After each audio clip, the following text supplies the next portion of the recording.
Han començat els treballs per a la recuperació arquitectònica de les 3 voltes patrimonials que hi ha al carrer de l'Argenteria. Les obres consisteixen a rehabilitar algunes parts, però sobretot ajudaran a la modernització i ordenació dels serveis. Analitzar les parets i els sostres i restaurar-los. Algunes en part són de pedra, en part són arrebossats.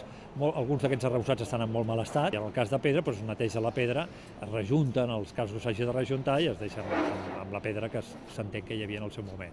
El paviment, no cal dir-ho, evidentment mirem que estigui en bones condicions i el millorem amb el que sigui necessari. Per altra banda, és el tema de les instal·lacions, que mirem d'ordenar-les bàsicament. Aquests espais, que daten de finals del segle XV, connecten carrers més amples amb d'altres més estrets.